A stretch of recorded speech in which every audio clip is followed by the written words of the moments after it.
The book we're talking about today is Capitec. How does it come to be that you write a book on Capitec? The actual question is, what was this book supposed to be? The interesting thing for me is how it attracted almost no attention politically. So it looks a bit dodgy, doesn't it? What's really going on? Why are there queues at their ATMs? Always. It is an extraordinary story. These outsiders to the banking world. Half of them coming from the liquor industry. They had to go into townships and to go into rural areas and to really understand consumers there. I think that client contact really informed the way they thought about banking. Welcome to the Non-Fiction Book Club. It is my great privilege to welcome TJ as a guest on the Non-Fiction Book Club. TJ is an award-winning journalist. He's written for loads of newspapers, Reuters, The Times, Sunday Times, Financial Mail, Bild, and many others. He's also written 3 brilliant books about South African businesses. He wrote the Christo Wiese, or South African Business Personalities. Christo Wiese, his book Risk and Riches, or Risiko en Rykdom, which was the version I read. He also followed it with Koos Becker's Billions, the story of Naspers, Koos Becker, a bit of Mnet and DSTV thrown into that. But the book we're talking about today is Capitec, the incredible story of the birth and growth of Capitec and how it became really one of the biggest success stories and continuing success stories in Africa, not just in financial services, but everywhere. So thank you so much for being with us. Thanks for the invite. So how does it come to be that you write a book on Capitec or any other topic? Do you have a burning passion, or does your publisher nudge you, or do you get access to executives? How does it come into the world? Well, maybe let me start at the beginning. The first time I thought of writing a book was end of 2015, and I approached a publisher, said I have this great idea to write a book about, maybe it was end of 2016, I wrote this book about Whitey Basson. And there is a book out about Whitey Basson. My name is not on it. So pitched it to them. They said, we'll talk to Whitey, and then we'll get back to you. And then they ghosted me. So the second time I sort of got close to writing a book was that same publisher approaching me weeks after the Steinhoff scandal, asking me to write a book about the Stellenbosch Mafia. Now, you know there's a very successful book out about the Stellenbosch Mafia. My name is not on it. So, 0 from 2, right? Well, the thing is, at least I said no this time. Okay, good. I said there's no story. And, listen, maybe there's no story, but a lot of people are interested in that story. When I said no there, they said, listen, what do you think about Christo Wiese unauthorized? And when they said unauthorized, I loved it. Because it meant that I could frame this thing. I could go and look for, whatever sources I can get. And I don't like this sort of the way we write politics in South Africa, where these unnamed sources. The way we sometimes do investigative journalism is unnamed sources. I like very old things that people have forgotten about, but that those guys said themselves in public. So a school yearbook 50 years later doesn't lie. That essay Christo wrote in his school yearbook, Parel Boys High, that thing is the distilled truth of a young 17-year-old, all the way from the Northern Cape, thinking drought is all everything is about. So what I liked about it is that you can then craft your own story. You can use many different sources. You don't have to just stick to. And where I found this was it's how people write biographies. How do you write a biography about Napoleon Bonaparte? He's dead, so you can't talk to anyone who was there. You have to find things they wrote themselves. Other people wrote about them. Other people wrote about the town they grew up in. Other people wrote about military campaigns. So you have to find all of these things and put them together. And I quite like that because it's a bit like solving a puzzle. And it's exciting because, if you want to publish a biography or a business book in South Africa, you probably need about 60,000 words. So you have this target that you have to get to. So you've got to fill it in. If in Christo Wiese's case, Koos Becker's case, I mean, they did not want to talk to me. Chris de Vise took 90 minutes to tell me no, but we were never off the record, so I got into the car and wrote down 7 quotes that I could remember word for word. I used them in the book. Koos, and I mean, you never disputed those. And then Koos Becker took a phone call and said no. But again, the phone call wasn't off the record. Didn't record it, but I wrote down the quote that I thought was useful. But what's nice is if people say no, it forces you to go and look for other ways. So you probably get a book that's more how the world or how our country sees them instead of the way they want themselves to be seen. But different when you have a company, because a company is, it's still moving and still working. So I think that was different. But so the very long answer to the question that you asked is, so I decide, but it's not necessarily based on what would sell well or what the publisher thinks would sell well. They'll take anything as long as they think it'll sell more than their fixed costs. And mine do. Well, congratulations on Thank you very reaching much. that high Yes. bar. Yes.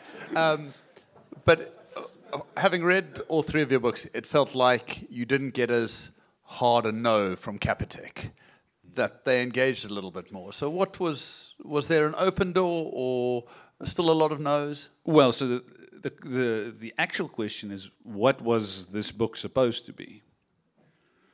This was an unauthorized biography on Michiel Leroux. This is what it was pitched as.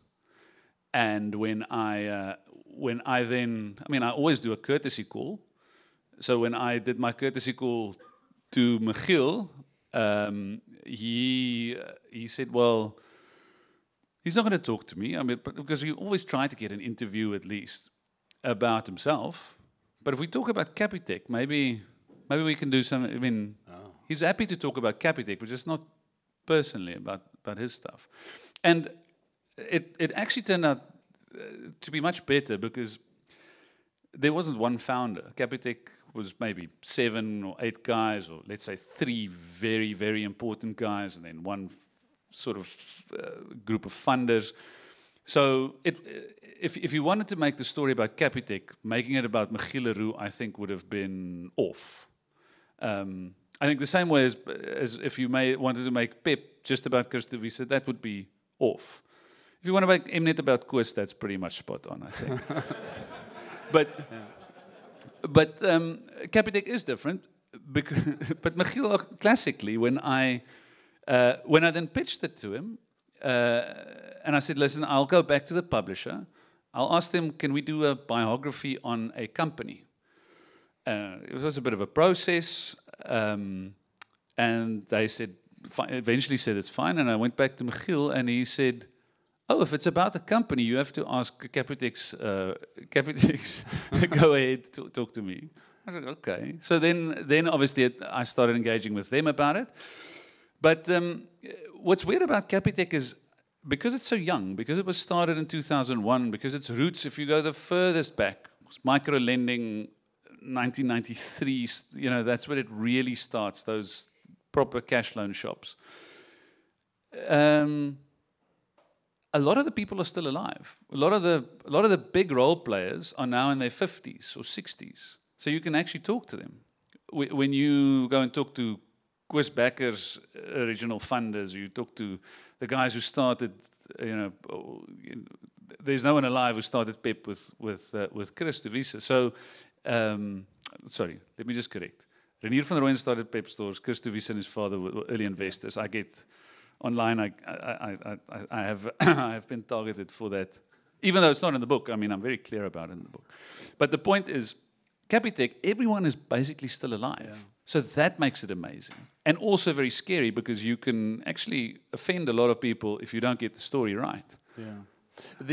One of the things that struck me reading the book was that there's not much color put into the characters, right? And clearly when you say that, it's because they didn't want it to be about them, they wanted it to be about the book. But do you think that also reflects a little bit of the the character of the people, that there was a low ego style of leadership there, that it wasn't about them, or is that a misread? I think low ego might be. I think they don't want to be celebrities. So they don't want to be necessarily be well known, in a South African broader context. But I think they definitely want a claim in their circle and in their group, and they want it to be correct for their group. But I think there were some very clear ego clashes. Jannie Maton, I think, it's clear from the book, it's clear from a lot of things that they said in public. Him and Rian Stassen, who was, really the architect of Capitec, they didn't see eye to eye. They, in fact, probably, what's the opposite of seeing eye to eye? Seeing I can only think of rude things. You to you. So, egos there definitely were. But you're right. These guys wanted to keep a low profile. And I respected that, and I hope I could still be honest. I hope the story still came across as an honest story, because it's about a bank and not about the people who made the bank. But you can't help but sort of see a little bit what they're like. It's a long process writing a book. Capitec, 2 years from the get-go on Capitec to go. Well, anyway, it's an extended amount of time. I can see that. Is there ever a moment where you're like, what have I done? I've just committed a huge amount of my life, and I'm writing a book about a bank. Is anyone ever going to read this? No, basically from the start. From the start. All the way until it's on the shelves. No, it's the funny thing is you try to find ways to make it entertaining, if not for anyone else, then at least for yourself. And there was a time. I'm glad my wife is not here, but there was a time last year where I was really, I call it professionally depressed. I just absolutely thought no one would read this stuff, and in the end, that's how you start editing yourself properly. You think you're going for a word count, and you think you have to include everything, but you don't have to. You just need to tell the story. So there's like stuff about South Africa's macro economy between 1999 and 2007. There was chapters and chapters of this book. These boom years when I started working in Joburg and everything was amazing, and we're going. I thought it's important. Second read, I was, you just fall asleep reading it. Then you think, sure, now you need to find something else. So I read 2 books about banks. Interesting that it started this process where I started looking for other books about banks and what do you get? What have people written about it? And there's not a lot of entertaining books about banks out there. You were like, mine is going to be the first. No. So I've gone to a good racket here, but no. So I found a book about Barclays called "The Bank That Lived a Little," which I thought was quite cool. Saucy. Yes. Amazing. Actually, an amazing book and an amazing title. But you would think if someone writes a book about Barclays, and it's mostly about the last 25 years, you'd think they'd mention Absa. 2 mentions. 2 mentions in the whole book. Less than 2 lines about Absa. So it's interesting to see it from that perspective. So again, something that was big for us, very small for them. And then I found an Australian book. I couldn't read past the thing you get for free in as an ebook. It's called, I can't get it wrong now. It's called A Bunch of Bankers. A bunch of bankers. Let the records reflect that TJ said a bunch of bankers. That's very Australian. It's the most Australian and the most banking book I've ever seen. But at least then you have data points to look at other things that you think, sure, could this work? I read a book about PayPal at the same time to sort of see. We ran a theater in Joburg for a while, and there was a lot of stand-up comedy. So I looked at the ways that they put out their banking jokes. Not that. Maybe not. Anyway, it's just like, on balance, they don't do that many of them. So no, I sort of checked how they set these things up, but it's a bit of a process because if you think about financial institutions, you want to end it all. You just don't. You don't want to start reading. So you've got to find a way where, and luckily with Capitec, I think the brand itself, they've positioned themselves in a way that people also don't think about them as they don't think about the Standard Bank of the early 2000s when they think of Capitec. They think of something a little bit different. Yeah. And there's a bit of a puzzle there because you think, it looks interesting, but it also looks a bit dodgy, doesn't it? And then it's like, but what's really going on? Why are there queues at their ATMs always? Yeah. I mean, what's having 8,000 ATMs? They've got all the ATMs in South Africa, but there's always a queue. What's the thing? And I was surprised that I found so many people that have never been inside a Capitec branch. If you poll people at most of my book launches, half haven't been inside. Sure. Let's poll now. Okay. How many people here have not been inside a Capitec? Not been, eh? So no one here has been inside a Capitec branch, basically. Okay, well, but listen, the inverse was pretty clear. There was, I think we have got a 6%. Yeah. Science. So it's basically the taxpayers that have been inside a Capitec branch. So, but isn't that interesting?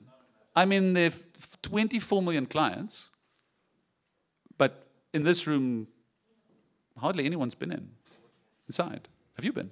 Yeah. I bank with Capitec as one of the people I bank with. Okay.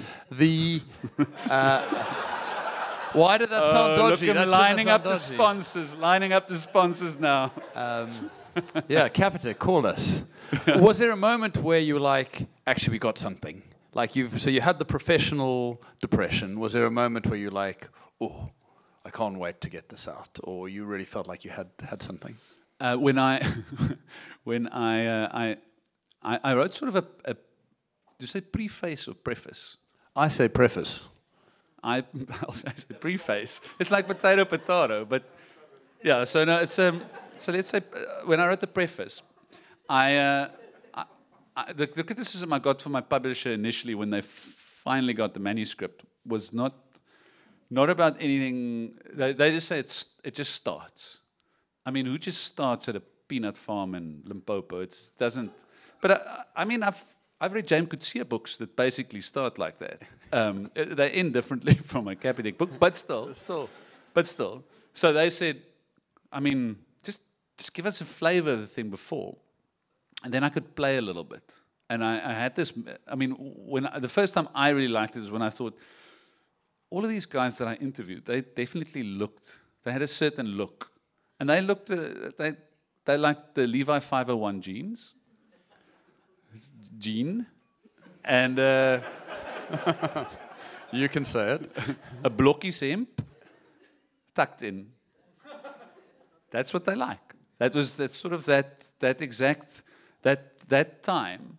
And I thought, but this is really indicative of someone who wants to solve a problem, get it done. And I used it a little bit as I don't know if it's a simile or metaphor, but I used it as one of those, or both, to start with. And then I liked it. Then I finally liked it. And then I went through the rest of the book again, in the very last stages when there's a machine with ink that's been loaded. It has to go. Then I tweaked some of the chapters. There are places where, I mean, I just think sometimes if there's a joke to be made, you've got to make it.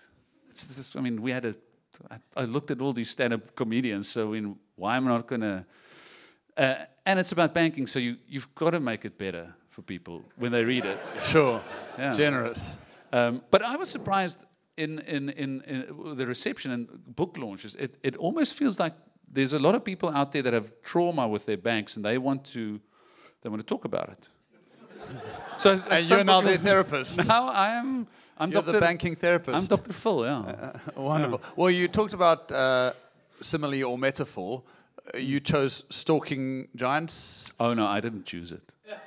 All right, well, tell us that story. No, so I haven't been able to choose a title for a book. I mean, the Christo Wiese book, I wanted to call it The Chancer or Kansvatter in Afrikaans. I thought that was lekker. Because back as Billions, I wanted to make it The Richest Man in Babylon's Toren. Oh, so good. So good. No takers at the publisher.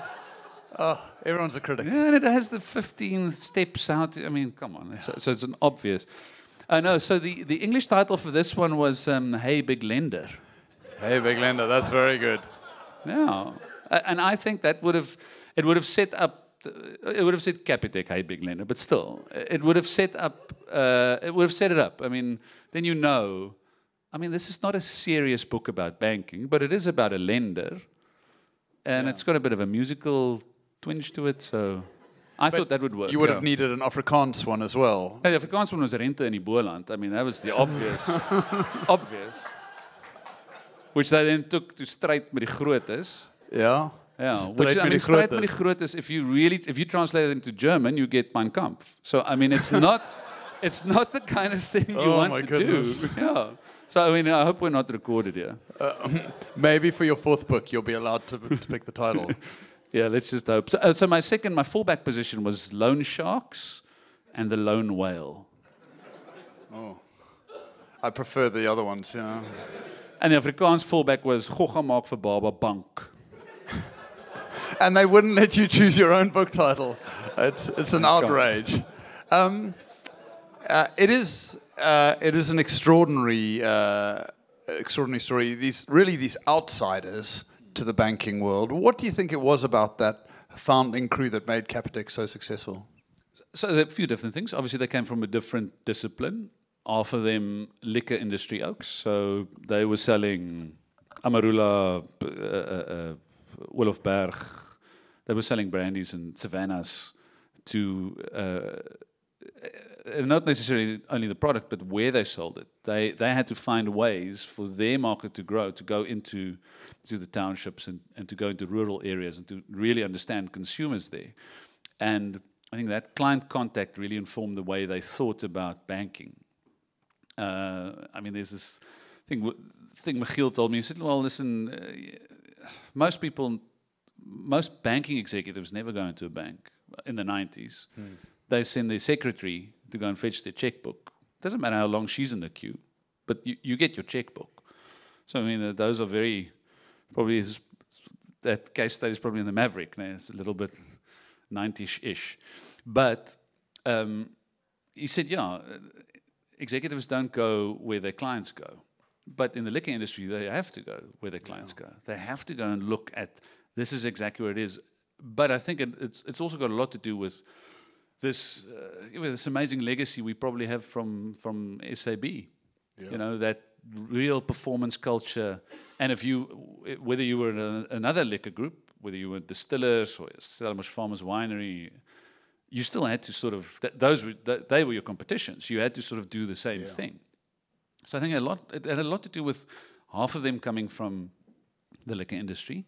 But I think also the fact that Michiel had made enough money to not worry.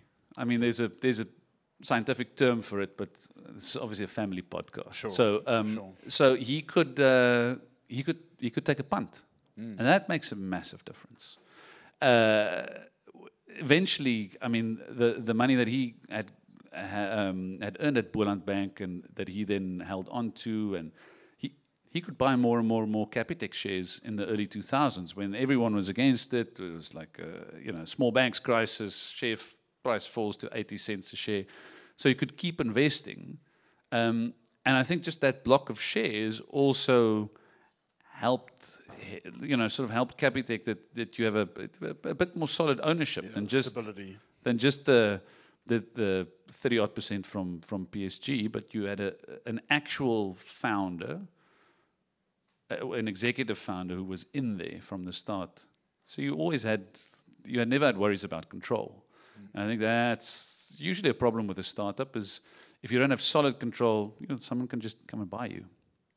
Yeah, and there really are some roller coaster moments in the Capitec story. But right now, they feel pretty unstoppable, right? Just produced an incredible set of results, but there's also a change in leadership. So Are you seeing a difference given how much time you've spent studying them in terms of their... Oh, John, I just wrote about the history. What do I know about where they're going? No, the funny thing is, I asked Gary about this when I interviewed him for the book. And I asked him about succession. And he said, well, succession, we've got lots of juniors here who've been here for 22 years.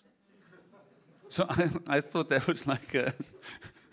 So they had a pipeline of people who knew the business well. And I mean, cultural fit is obviously a term bandied around quite a bit. But again, if people don't understand how the business works, then what makes the business tick, then you'll have a problem.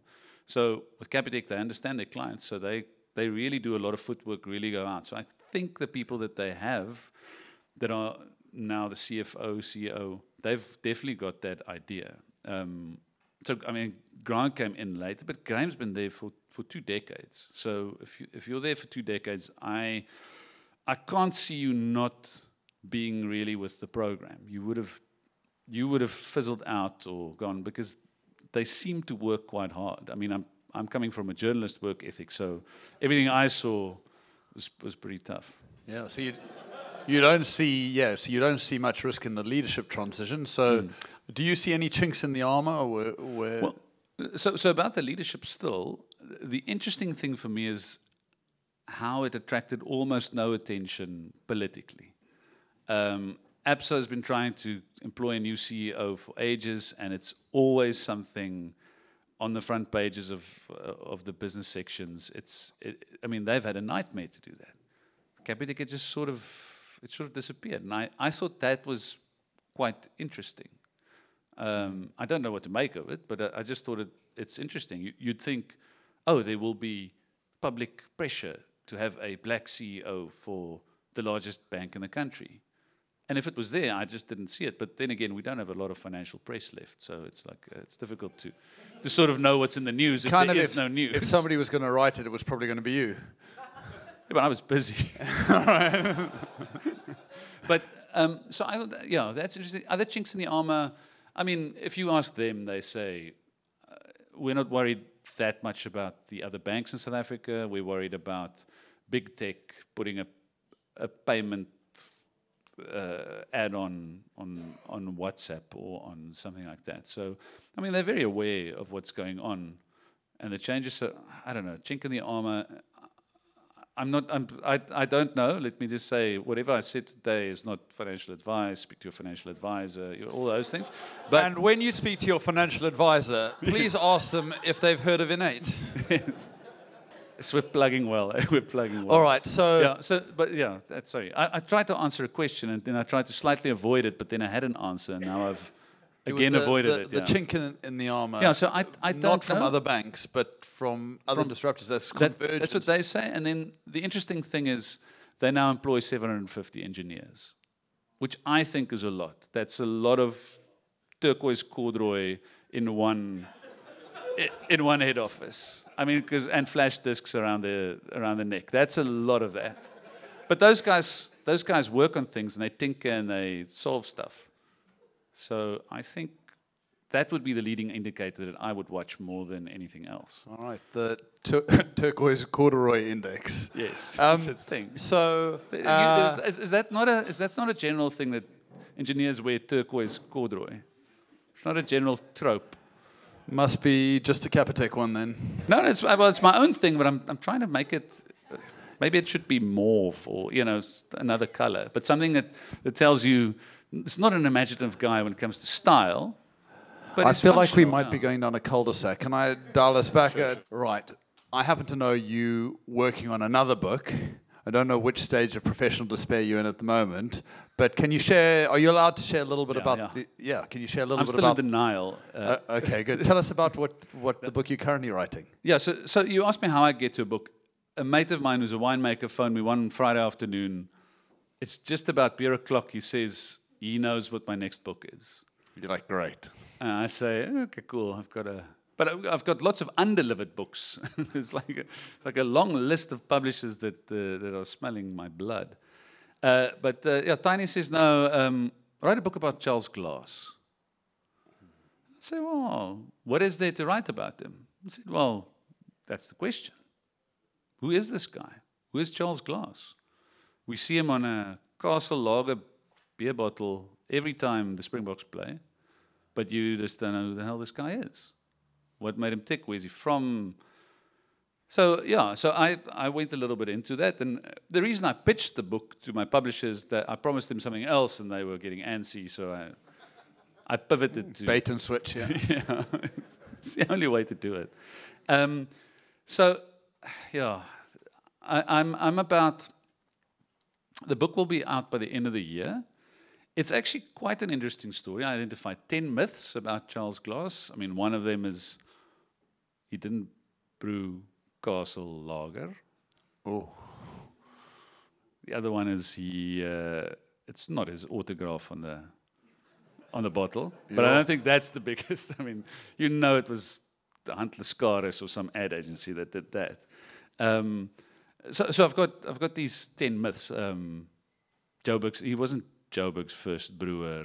There's a few. So I'm trying to, and then today, funnily, I obviously there's a lot of pressure to get the thing in. And today I sent them the document, not of the whole thing, but just a sort of a bit. And it says Charles Glass first draft, but I spelled. Oh, very good. So I'm hoping I can get that through. Do you have a title in mind that we can campaign with you to get through? Oh, I'd love given that. your previous. So I know it has to. Unfortunately, this one has to be Charles Glass and then something. But before I thought that, I mean, spoiler alert, guys, his wife brewed the beer. So I thought glass ceiling. Oh, that's so good. But anyway, yeah. So that's what I would have done. But I think Charles Glass first draft would have been nice. But the thing is, I wanted to use it as a window into SAB, because SAB is, I think there are 3 corporate universities in South Africa over the last 50 years. And it's probably Anglo-American, SAB Miller then, and maybe in the Remgro group, inside, or Rembrandt group. And they basically trained everyone who sat anywhere else in an executive position that did anything of consequence. So SAB is one of those. You've got to write a book about SAB. And I thought this could all be in the same book, but then I found a lot of stuff that Charles Glass did in Newcastle, and now it's sort of overtaken this. So it's only going to be about Charles Glass, about the brewer. Also the other title that it's going to be a chapter title now, but okay. A brewer maak 'n plan. Your titles are amazing. Yeah, they won't be on the shelves. Don't worry, guys. It's going to be a photo of my expression. Wonderful. Look, well, I can't wait to read that. So very exciting to hear that's coming through. TJ, thank you so much for your time and for sharing a little bit about your process. Really, really interesting. Thank you so much. Thanks for sticking with the rambles. A big thank you to our headline sponsor, Innate. Next time you're talking to your financial advisor, ask them what platform they're using to manage the administration of your investments. If they say Innate, you can take comfort knowing they're using technology to work smarter and serve you better. Visit innate.co.za to find out more. A reminder to sign up to our newsletter to always be the first to hear about book reviews, interviews, and to get book discounts on great books from our book partners exclusively.